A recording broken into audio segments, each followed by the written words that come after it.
ದಿನ ಮುಂದಿನ ವರ್ಷ ಯಾಕಂದ್ರೆ ಈಗ ಭಾಳ ಸರ್ಕಾರದಿಂದ ಆಚರಣೆ ಮಾಡಲಿಕ್ಕೆ ಇದು ಭಾಳ ಕಡಿಮೆ ಸಮಯ ಇದೆ. ಮುಂದಿನ ಸಲ ನಾವು ಇದರಲ್ಲಿ ಆಚರಣೆಯನ್ನು ಇಲ್ಲಿ ಮಾಡಲಿ ಅಂತೇಳಿ ನಾವು ತಿಳ್ಕೋಣ. ಈ ವರ್ಷ ಕೂಡಲ ಸಂಗಮದಲ್ಲಿ ಸಾಂಸ್ಕೃತಿಕ ನಾಯಕತ್ವ ಮಾಡೋದಕ್ಕೆ ಇವತ್ತು ಹಿಂದುಳಿದ ವರ್ಗ ಇಲಾಖೆ ಸಂಘ ಸಂಸ್ಥೆಗಳು ನಾಳೆ ನಾಡ್ದು ಕೂಡಲ ಸಂಗಮದಲ್ಲಿ ಮಾಡ್ತಾರೆ. ಅದೇ ರೀತಿ ಬಸವ ಸಮಿತಿಯವರು ಕೂಡ ರಾಜ್ಯ ಮಟ್ಟದಲ್ಲಿ ಮಾಡ್ತಾರೆ. ನಾನು ಕೂಡ ಭಾಗವಹಿಸ್ತೇನೆ.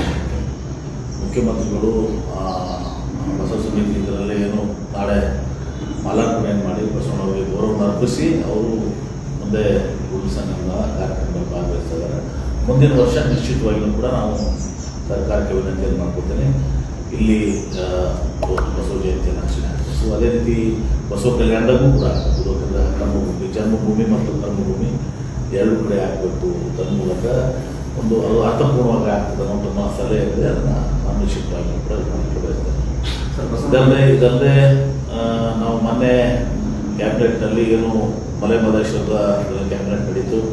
ಆ ಕ್ಯಾಬಿನೆಟ್ನಲ್ಲಿ ನಾನು ಮುಖ್ಯಮಂತ್ರಿಗಳಿಗೆ ವಿನಂತಿ ಮಾಡಿಕೊಂಡಿದ್ದೀನಿ, ಒಂದು ಕ್ಯಾಬಿನೆಟನ್ನು ಇವತ್ತು ವಿಜಯಪುರದಲ್ಲಿ ಮುಂಬೈ ಕರ್ನಾಟಕದ ಏನೋ ನಮ್ಮ ಕಿತ್ತೂರು ಕರ್ನಾಟಕ ಇದೆ, ಇದನ್ನು ಇವತ್ತು ವಿಜಯಪುರದಲ್ಲೇ ಮಾಡಬೇಕು ಅಂತ ಹೇಳಿ ಕೇಳ್ಕೊಂಡಿದ್ದೀನಿ. ಮುಖ್ಯಮಂತ್ರಿಗಳು ಭಾಳ ಸಂತೋಷದಿಂದ ಒಪ್ಪಿಕೊಂಡಿದ್ದಾರೆ. ಇನ್ನು ಒಂದೆರಡು ತಿಂಗಳಲ್ಲಿ ಇವತ್ತು ವಿಜಯಪುರದಲ್ಲಿ ಒಂದು ವಿಶೇಷ ಸಂಪುಟ ಸಭೆ ಆಗ್ತದೆ. ವಿಜಯಪುರ ಜಿಲ್ಲೆ ಮತ್ತು ಬಾಗಲಕೋಟೆ ಜಿಲ್ಲೆ ಮತ್ತು ಉಳಿದೆಲ್ಲ ಜಿಲ್ಲೆಗಳ ಒಂದು ಹೆಚ್ಚಿಗೆ ಒಂದು ಪ್ರೋತ್ಸಾಹ ಸಿಗ್ತದೆ. ಇಲ್ಲಿಯ ಯೋಜನೆಗಳಿಗೆ ವೇಗ ಸಿಗುತ್ತೆ. ಹೊಸ ಯೋಜನೆಗಳನ್ನ ಕೂಡ ನಾವು ಯಾವ ರೀತಿ ಮಲೆ ಮಹದೇಶ್ವರದಲ್ಲಿ ಮತ್ತು ಗುಲ್ಬರ್ಗಾದಲ್ಲಿ ಒಂದು ಸಹ ಆಯಿತು ಆ ರೀತಿ ಆಗಲಿಕ್ಕೆ ಆಗ್ತದೆ. ನಾನು ಎಲ್ಲ ಜಿಲ್ಲಾಧಿಕಾರಿಗಳು ಸೂಚನೆ ಕೊಟ್ಟಿದ್ದೀನಿ. ಎಲ್ಲ ಶಾಸಕರಿಗೂ ಕೂಡ ಮಾತಾಡಿ ಅವರೆಲ್ಲರೂ ತಮ್ಮ ತಮ್ಮ ಪ್ರಪೋಸಲ್ಸನ್ನು ಅಲ್ಲಿ ಕೊಟ್ಟು ಸರ್ಕಾರಕ್ಕೆ ಸಲ್ಲಿಸಿ ಅದನ್ನು ಅಪ್ರೂವಲ್ ಪಡ್ಕೊಂಡು ಕ್ಯಾಬಿನೆಟ್ ಮುಂದಿಡಲಿಕ್ಕೆ ಅವರು ಕೂಡ ಎಲ್ಲ ಶಾಸಕರು ಕೂಡ 8 ಶಾಸಕರು ಮತ್ತು ಇನ್ನೊಬ್ಬರು ಸಚಿವರು ಶಿವರಾಮರು ಕೂಡ ಅವರು ಕ್ಯಾಬಿನೆಟ್ನಲ್ಲಿದ್ದರು. ಸೊ ಎಲ್ಲರೂ ಅದನ್ನು ಮಾಡಿಸಿ ಎಲ್ಲ ಇಲಾಖೆಗಳಿಂದ ಟೂರಿಸಂ ಹಿಡ್ಕೊಂಡು ನೀರಾವರಿ ಹಿಡ್ಕೊಂಡು ಶಿಕ್ಷಣ ಇಲಾಖೆ ಹಿಡ್ಕೊಂಡು ಎಲ್ಲ ಇಲಾಖೆಯಿಂದ ಇವತ್ತು ಪ್ರಸ್ತಾವನೆಗಳನ್ನ ಇದು ಮಾಡಿಕೊಂಡು ಒಂದು ವಿಜಯಪುರ ಜಿಲ್ಲೆಗೆ ಬಹುಶಃ ಆ ಒಂದು ಕ್ಯಾಬಿನೆಟ್ನಿಂದ ನಾವು ಹೆಚ್ಚಿಗೆ ಒಂದು ನಮಗೆ ಏನು ಬೇಡಿಕೆಗಳಿದಾವೆ ಆ ಬೇಡಿಕೆಗಳನ್ನು ಈಡೇರಿಸ್ಕೊಳ್ಳೋಕ್ಕೆ ಸಾಧ್ಯ ಆಯಿತು. ನಾನು ಕೆಲವೊಂದು ಲಿಸ್ಟನ್ನು ಮಾಡಿದ್ದೀನಿ. ನನ್ನ ಮತಕ್ಷೇತ್ರದಾಗಲಿ ಜಿಲ್ಲೆದಾಗಲಿ ವಿಜಯಪುರ ನಗರದಲ್ಲಿ ಫ್ಲೈಓವರ್ ಇದೆ, ನಗರ ಫ್ಲೈಓವರ್, ಹೀಗೆ ನಾನು ಕೂಡ ಲಿಸ್ಟ್ ಮಾಡಿದ್ದೀನಿ. ಎಲ್ಲ ಶಾಸಕರಿಗೂ ಕೂಡ ನಾವು ಅವರ ಮತಕ್ಷೇತ್ರದ ಅಥವಾ ಜಿಲ್ಲೆಯ ಏನು ಬೇಡಿಕೆಗಳಿದಾವೆ ಬೇಡಿಕೆಗಳನ್ನ ನಾವು ಯಾಕಂದ್ರೆ ಬರೀ ಡೈರೆಕ್ಟಾಗಿ ಕ್ಯಾಬಿನೆಟ್ಗೆ ಬೇಕು ಬರಲ್ಲ. ಅವರು ಅದನ್ನು ಆಡಳಿತಾತ್ಮಕ ಅನುಮೋದನೆ ಮಾಡ್ಕೋಬೇಕು. ಈಗ ನೀರಾವರಿ ಇದ್ದರೆ ನಾವು ಅದನ್ನು KBGನಲ್ಲಾಗಲಿ KNNಲ್ಲಾಗಲಿ ಆ ಬೋರ್ಡ್ನಲ್ಲಿ ತೊಗೊಂಡು ಹೋಗ್ಬೇಕಾಗ್ತದೆ. ಈಗೆಲ್ಲ ನಾವು ಪ್ರೊಸೀಜರ್ಸ್ ಇದು ಮಾಡಿಕೊಂಡು ಇದು ಮಾಡಬೇಕಾಗ್ತದೆ. ಅದಕ್ಕೊಂದು ಪ್ರೊಫಾರ್ಮನ್ನು ಕೂಡ ಎಲ್ಲ ಶಾಸಕರು ಈಗಾಗಲೇ ಜಿಲ್ಲಾಧಿಕಾರಿಗಳು ಮಾತಾಡಿದ್ದೀನಿ. SP ಅವರು ಬಂದಿದ್ರು. ಅವರ ಟ್ರಾಫಿಕ್ ಪೊಲೀಸ್ ಸ್ಟೇಷನ್ ಇನ್ನಿತರ ಸ್ಟೇಷನ್ಸ್ ಬಗ್ಗೆ ಅವರು ಕೂಡ ಅವ್ರನ್ನೆಲ್ಲ ತಗೊಂಡು ಅಂತ ಹೇಳಿದ್ವಿ. ಅದೆಲ್ಲರೂ ಕೂಡ ಫೈನಾನ್ಸ್ ಕ್ಲಿಯರೆನ್ಸ್ ಆಗಬೇಕಾಗ್ತದೆ. ಇದೆಲ್ಲ ಮಾಡಿ ವಿಜಯಪುರದಲ್ಲಿ ಒಂದು ಐತಿಹಾಸಿಕ ಬಸವ ಜನ್ಮಭೂಮಿ ಆದಿಲ್ಶಾಹಿ ಒಂದು ಇದರಲ್ಲಿ ಒಂದು ಸಂಪುಟ ಸಭೆ ನಡೀತದೆ. ಒಟ್ಟು ಜವಾಬ್ದಾರಿ ಸುದ್ದಿ ನಿಮಗೆ 2-3 ತಿಂಗಳಲ್ಲಿ ಅದೆಲ್ಲ ಪ್ರಪೋಸಲ್ಸ್ ಬರಬೇಕು. ಈಗ ನಾಳೆ ಮಾಡ್ತಾರೆ ಪ್ರಪೋಸಲ್ಸ್ ಎಲ್ಲ ಬಂದು ಬೆನಿಫಿಟ್ ಆಗುತ್ತಲ್ಲ.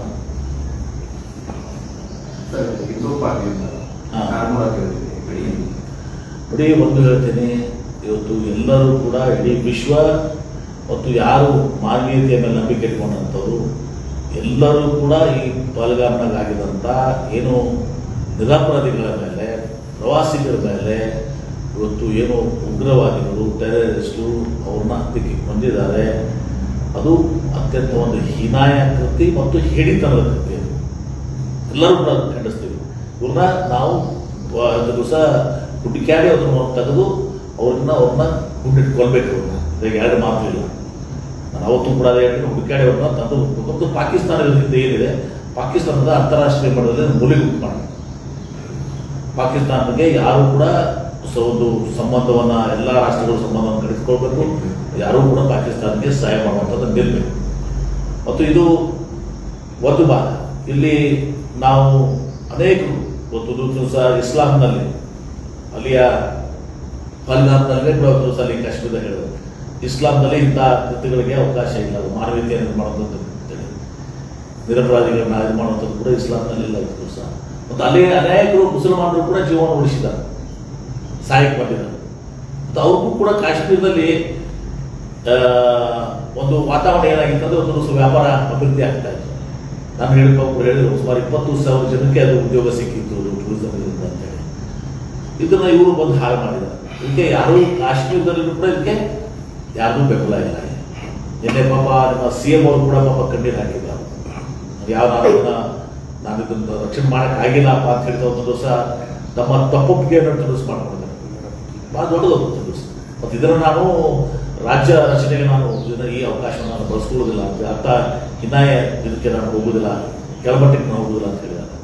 ಸೊ ಅಲ್ಲೆಲ್ಲ ಇವತ್ತು ಕಾಶ್ಮೀರದಲ್ಲಿಯೂ ಕೂಡ ವಾತಾವರಣ, ಅಲ್ಲಿ ಸ್ಥಳೀಯರಿಗೆ ಅಲ್ಲೆಲ್ಲರೂ ಕೂಡ ಅವರೆಲ್ಲರೂ ಭಾರತದ ಜೊತೆಗಿದ್ದಾರೆ. ಮತ್ತು ಅವರೆಲ್ಲರೂ ಕೂಡ ಏನಾಗಿದೆ ಅಂದರೆ ಒಂದು ದಿವಸ ಅಲ್ಲಿ ಶಾಂತಿ ನೆಲೆಸಬೇಕು, ಪ್ರವಾಸ ನಡೆಸಬೇಕು, ಎಲ್ಲರೂ ಒಂದು ಸಹಬಾಳ್ವೆ ಮಾಡಬೇಕು, ಅಭಿವೃದ್ಧಿ ಮಾಡಬೇಕು ಅಂತೇಳಿ ಒಂದು ಕಾಶ್ಮೀರದ ಜನತೆ, ಹಿಂದೂಗಳು, ಮುಸಲ್ಮಾನರು, ಎಲ್ಲ ವರ್ಗದ ಜನರು ಕೂಡ ಒಂದು ದಿವಸ ಅಲ್ಲಿ ಅದನ್ನ ಆಶೆ ಪಟ್ಟಿದ್ದಾರೆ. ಅವರೆಲ್ಲವನ್ನ ಇದು ದಿವಸ ಇದು ಆದಮೇಲೆ ಆ ಟೂರಿಸಂ ಡೆವಲಪ್ಮೆಂಟ್ ಆಗೋದು, ಎಂಪ್ಲಾಯ್ಮೆಂಟು, ಇದು ಬಹುಶಃ ಇದು ಈ ಉಗ್ರರಿಗೆ ಇದನ್ನು ಡಿಸ್ಟರ್ಬ್ ಮಾಡಬೇಕು, ಈ ಟೂರಿಸಮ್ ಅನ್ನ ಡಿಸ್ಟರ್ಬ್ ಮಾಡಬೇಕು, ಎಕಾನಮಿಯನ್ನ ಡಿಸ್ಟರ್ಬ್ ಮಾಡಬೇಕು, ಮತ್ತೆ ಅವರು ಅಡ್ಡದಾರಿ ಹಿಡಿಯಬೇಕು ಜನ, ಆ ಉದ್ದೇಶವನ್ನು ಇಟ್ಕೊಂಡು ಮಾಡಿದಂಥದ್ದು. ಹೀಗಾಗಿ ಇದನ್ನು ಎಲ್ಲರೂ ತೀವ್ರತರವಾಗಿ ಎಲ್ಲ ಜಾತಿ ಧರ್ಮದವರು ಇದನ್ನು ಖಂಡನೆ ಮಾಡ್ತಿದ್ದಾರೆ. ಮತ್ತು ಅಲ್ಲಿಯ ಮುಸ್ಲಿಮ ಉಲೇಮಾ ಏನು ದೊಡ್ಡ ಸಂಸ್ಥೆ ಇದೆ ಅದನ್ನು ಕೂಡ ಖಂಡನೆ ಮಾಡಿದ್ದಾರೆ, ಎಲ್ಲ ಇದನ್ನು ಖಂಡನೆ ಮಾಡಿದ್ದಾರೆ. ಅಲ್ಲಿ ಸ್ಥಳೀಯರು ಎಲ್ಲರೂ ನೆರವಿಗೆ ಬಂದಿದ್ದಾರೆ, ಮುಸ್ಲಿಮರು ಎಲ್ಲರೂ ಕೂಡ ನೆರವಿಗೆ ಬಂದಿದ್ದಾರೆ, ಅನೇಕ ರಕ್ಷಣೆ ಮಾಡುವ ಜೀವನ ಕಳ್ಕೊಂಡಿದ್ದಾರೆ ರಕ್ಷಣೆ ಮಾಡುವಂತ.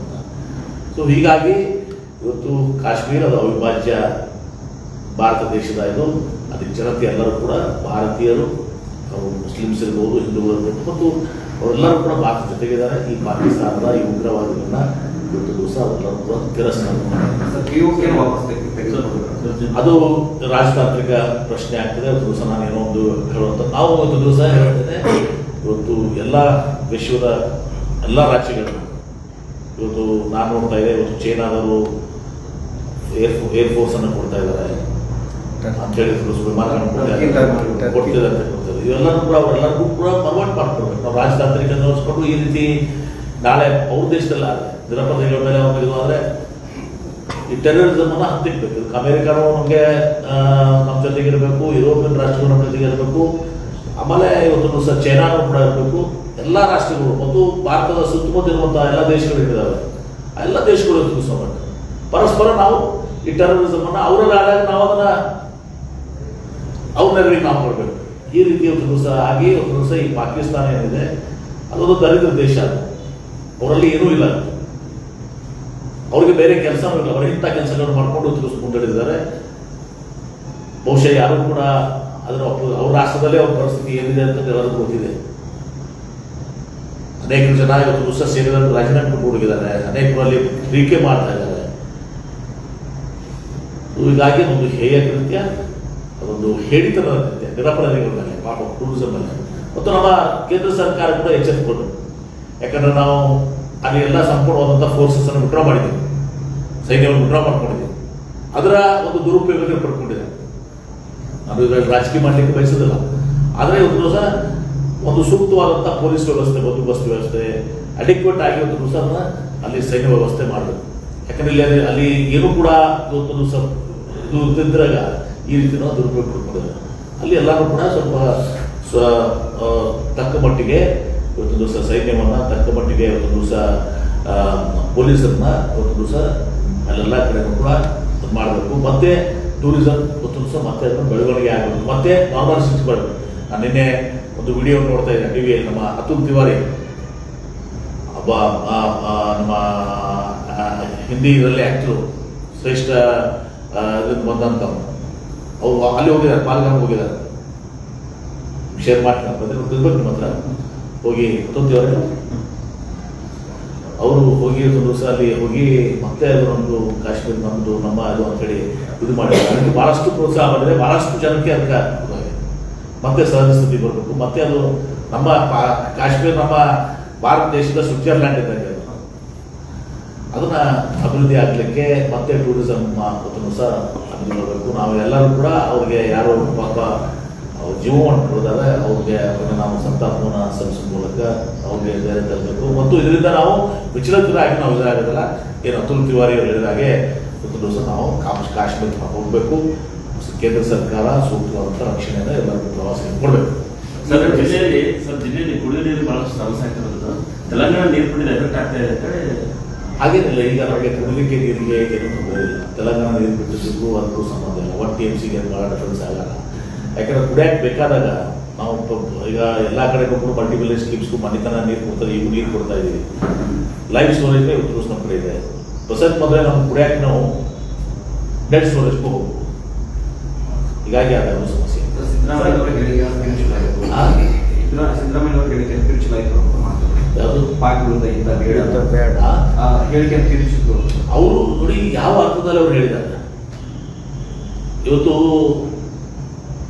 ಯುದ್ಧ ಆದ್ಮೇಲೆ ಒಂದು ದಿವಸ ಎರಡೂ ಕಡೆ ಒಂದು ದಿವಸ ಹಾನಿ ಆಗ್ತದೆ. ಇದರ್ಥ ಯುದ್ಧ ಮಾಡೋದು ಬೇಡ, ಯುದ್ಧ ಮಾಡಲೇಬೇಕು. ಇವ್ರು ಪಾಕಿಸ್ತಾನವ್ರನ್ನ ನಾವು ಇವ್ರು ಹತ್ತಿಕ್ಕಲೇಬೇಕು, ಇವ್ರು ವೈಕೌಟೇ ಮಾಡಬೇಕು ಅವ್ರನ್ನ.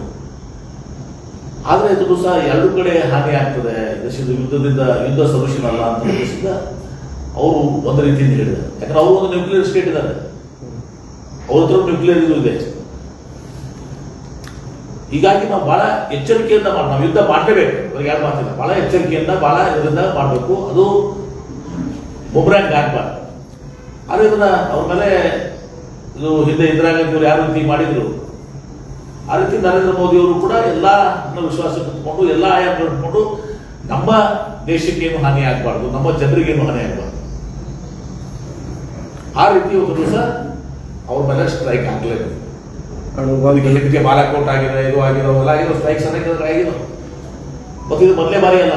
ಇದು ಮುಂಬೈನಲ್ಲಿ ದಾಳಿ ಮಾಡಿದರು, ಈ ಹೇಳಿ ಕೃತ್ಯನ ಅಮೆರಿಕಾದಲ್ಲೂ ಕೂಡ ಮಾಡಿದರು, ಮನೆ ಪುಲ್ವಾಮಾ ಮಾಡಿದರು. ಇವ್ರಿಗೆ ಈ ಪಾಕಿಸ್ತಾನ ತಕ್ಕ ಒಂದು ಶಾಸ್ತಿಯನ್ನು ಕೊಡಬೇಕು. ಹಿಂದೆಲ್ಲೇ ನಾವು ಯುದ್ಧಕ್ಕೆ ತಯಾರಿ ಆಗಲೇಬೇಕು. ನಾವು ಯುದ್ಧ ಮಾಡಲೇಬೇಕು. ಆದರೆ ನಾವು ಬಹಳಷ್ಟು ಎಚ್ಚರಿಕೆಯಿಂದ, ಬಹಳಷ್ಟು ಶಿಸ್ತಿನಿಂದ, ಬಹಳಷ್ಟು ಪರಿಣಾಮಕಾರಿಯಾಗಿ ನಾವು ಎಲ್ಲ ಆಯಾಮಗಳನ್ನ ಇದು ಮಾಡಿಕೊಂಡು ಅವ್ರನ್ನ ಸೆಳೆಬಿಡಬೇಕು. ಅಣುಬಾಂಬ್ ವಿರುದ್ಧ ಭಾರತಕ್ಕಾಗಿ ಅಂತ ಹೇಳ್ತಾರೆ. ಅಣುಬಾಂಬ್ ವಿರುದ್ಧ ಭಾರತಕ್ಕಾಗಿ ಅದೇ ಅದನ್ನೇ ಕೇಳಿರ್ತದಲ್ಲ, ನಾನು ಅದೇ ಹೇಳ್ತೀನಿ. ಅದಕ್ಕೆ ನಾವು ಕಾಶಿಯಸ್ ಆಗಬೇಕು. ಅದನ್ನೆಲ್ಲರೂ ಕೂಡ ಪ್ರಿಕಾಷನರಿ ಏನೇನು ನಾವು ತೆಗೆದುಕೊಂಡು ಮಾಡಬೇಕು. ಅವ್ರು ಅದೇ ಹಂಚಿಕೆ ಆಗ್ತಾರೆ, ಅಣುಬಾಂಬ್ ಹಂಚಿಕೆ ಆಗ್ತಾರೆ ಅಂದ್ರೆ ಅದೇ ಅಣುಬಾಂಬವನ್ನು ಕೂಡ ನಾವು ರಕ್ಷಣೆ ಮಾಡ್ಕೊಳ್ಳೋದು ಭಾರತಕ್ಕೆ ಶಕ್ತಿ ಇದೆ. ಇದೆಲ್ಲವನ್ನ ವಿಚಾರ ಮಾಡ್ಕೊಂಡು ಮಾಡಬೇಕು. ನಾ ಇದನ್ನ ಬಹಿರಂಗ ಮಾತಾಡುವಂಥದ್ದಲ್ಲ. ಇದು ನಾವು ಮಾತಾಡುವಂಥದ್ದು, ನೀವು ಮಾತಾಡುವಂಥದ್ದು ಅಷ್ಟೇ. ಒಟ್ಟು ಪಾಕಿಸ್ತಾನ ಸದೆಬಡಬೇಕು. ಇಂದಿರಾ ಗಾಂಧಿ ಅವರು ಹೆಂಗೆ ಕ್ರಮ ಕೈಗೊಂಡಿದ್ರು ಹಿಂದೆ, ಆ ರೀತಿ ಒಂದು ದಿಟ್ಟ ಕ್ರಮ ಮೋದಿ ಅವರಿಂದ ಆಗಬೇಕು, ಕೇಂದ್ರ ಸರ್ಕಾರದಿಂದ ಆಗಬೇಕು. ಅದಕ್ಕೆ ನಮ್ಮ ಎಲ್ಲ ನಾವು 140 ಕೋಟಿ ಜನ ಇವತ್ತು ಪ್ರಧಾನಮಂತ್ರಿಯವ್ರ ಜೊತೆಗೆ ಕೇಂದ್ರ ಸರ್ಕಾರ ಜೊತೆ ಇದ್ದಾರೆ. ಎಲ್ಲ ರಾಜಕೀಯ ಪಕ್ಷಗಳು ಅವ್ರ ಜೊತೆಗಿದ್ದಾರೆ. ಸಿದ್ದರಾಮಯ್ಯ ಅವರು ಹೇಳುವಂಥ ಅರ್ಥ ಬೇರೆ, ನೀವು ತಿಳ್ಕೊಳ್ಳೋದು ಅರ್ಥ ಬೇರೆ. ಇದು ಸಾಮಾನ್ಯ ಜನರಿಗೆ ಗೊತ್ತಿದೆ. ಬೆಳಗಾವಿ ಸ್ವಲ್ಪ ಅಲ್ಲಿ ಗಲಾಟೆ ಆಯ್ತು, ಏನು ಸುಮ್ಮನೆ ಸಣ್ಣ ಇನ್ಸಿಡೆಂಟ್ ಗಲಾಟೆ ಆಯ್ತು. ಗಲಾಟೆ ಯಾವ ಬರೀಲಿ ಅಂತ ಮಾಡಿದ್ರೆ ಅವ್ರು ಹೆಂಗೆ ಒಳಗಡೆ ಬಂದ್ರು ಅಂದ್ರೆ ಯಾರೋ ಒಂದು ಕಾರ್ಯಕ್ರಮ ಮಾಡಿದಾಗ ಹಂಗೆ ಬರುತ್ತಪ್ಪ. ಹಂಗೆ ನಾವು ಡಿಸ್ಟರ್ಬ್ ಮಾಡ್ತೀವಪ್ಪ. ನಾವು BJP ಕಾರ್ಯಕ್ರಮ ಮಾಡಿ ನೋಡು, ರಾಜ್ಯ ತುಂಬ ಕಾಂಗ್ರೆಸ್ ನಾವು ಒಳಗಡೆ ಹೋಗಿ ಗಲಾಟೆ ಮಾಡ್ತೀವಿ. ಕಾರ್ಯಕ್ರಮ ಮಾಡೋಕ್ಕೆ ಬಿಡಲ್ಲ. ನಮ್ಮದು ಸರ್ಕಾರ ಇದೆ, ನಾವು ಕೆಲಸ ಮಾಡ್ಬೋದು. ಹೆಣ್ಮಕ್ಳು ಕಳಿಸಿ ಗಲಾಟೆ ಮಾಡಿಸುವಂಥದ್ದು ಏನಿದೆ? ಅದಕ್ಕೆ ಅವರು ಯಾವ SP ಅಂತ ಹೇಳಿ ಕೇಳಿ ಇದು ಮಾಡಿದ್ರು, ಕೈ ಮಾಡಿದ್ರಿ. ನಾನೇ ಸುಜೋರ್ ನನಗೆ ಹೇಳಿದ್ರು, ಮಾತಾಡಕ್ಕೆ ಹೇಳಿದ್ರು, ಬಿಟ್ಬಿಡಂತ ಹೇಳಿ ಮಾತಾಡಕ್ಕೆ. ಅದನ್ನ ಹೊಡ್ಯಾಕೆ ಹೋಗ್ಯಾರ ಅಂತ ಹೇಳಿ ಹಾಕಿದ್ವಿ. ಕೈ ಎತ್ತಿದ ಅದನ್ನು ಹಿಂಗೆ ಮಾಡಿ ಯಾರೋ ಅಮೌಂಟ್ ಹಿಂಗೆ ಹೇಳಲಿಕ್ಕೆ ಎತ್ತಿಲ್ಲ, ಯಾರೋ ಅಮೌಂಟ್ ಕೇಳ್ತಿದ್ದಾರೆ.